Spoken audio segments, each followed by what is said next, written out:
The recent dismissal of executive NICO Harrison as general manager of the Dallas Mavericks has generated a strong reaction in the NBA world, with public figures like Charles Barkley and Shaquille O'Neal defending his management and suggesting he may have been made a scapegoat. According to an article in the Dallas Morning News, Barkley said he was doing a good job, then he had the bad luck that Anthony Davis was basically never available. But what bothers me is that they're just making him a scapegoat. Quote, "There's no way NICO Harrison had the power to trade Luka Doncic unless the team owner approved it. That was his decision." Shaquille O'Neal added that when you're in a position of power, sometimes you become what's known as the scapegoat when things don't go well. The central point of the controversy, the maneuver to trade Luka Doncic, which according to some reports was proposed and executed by Harrison, while others maintained that the initiative was the responsibility of the team's top executive, in this case, the team governor. The article points out that Harrison's dismissal came after the conclusion of that process. From the perspective of the franchise's dynamics, this raises several questions. First, how real was Harrison's room of maneuver? If his power was truly limited and key decisions depended on the owner or the governor, then the dismissal can be interpreted as a symbolic measure to show that action is being taken when the team doesn't perform as expected.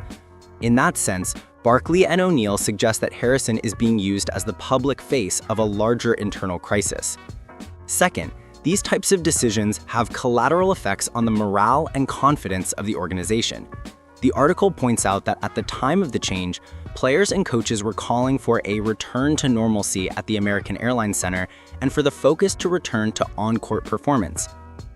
When a franchise experiences turbulence in its executive leadership, not only is the sports strategy affected, but also the organizational culture and external perception, media, fans, sponsors. Third, media coverage matters. When prominent figures like Barkley and O'Neal publicly defend Harrison, a broader conflict than simply a fired executive becomes visible.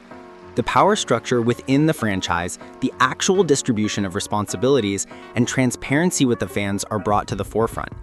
In that sense, the narrative that Harrison was the man who negotiated the Doncic trade clashes with the one presented by Barkley and O'Neal, who emphasized that Harrison did not act alone and that his dismissal has symbolic undertones. From the perspective of Mavericks fans, there are multiple stakeholders: the players, who must remain focused despite the executive instability, the coaching staff, who need stability to develop their roster, and the fans, who seek clarity of vision and results.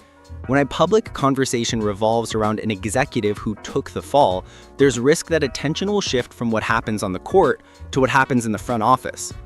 Another relevant dimension is the weight that an international figure like Doncic has within the franchise.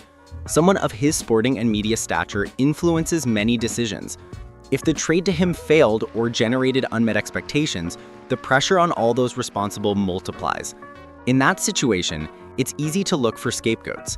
If Harrison was the one who formally presented the idea, even if he didn't execute it alone, the public perception might simplify him as the man responsible, while the actual command structure is more complex.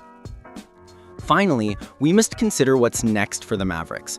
With Harrison gone, who takes the reins? With what mandate and under what conditions? What lessons will the franchise learn from this episode regarding its governance? And perhaps most importantly, how will this impact the team's immediate performance?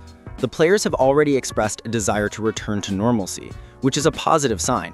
But the risk is that if the changes in management aren't accompanied by clarity in the team's development plan, structural changes, and internal communication, the episode could create a prolonged distraction. In short, the firing of NICO Harrison isn't simply an isolated decision.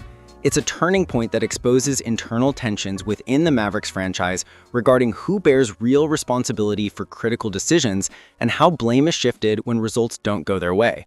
The defense offered by Charles Barkley and Shaquille O'Neal adds to the complexity.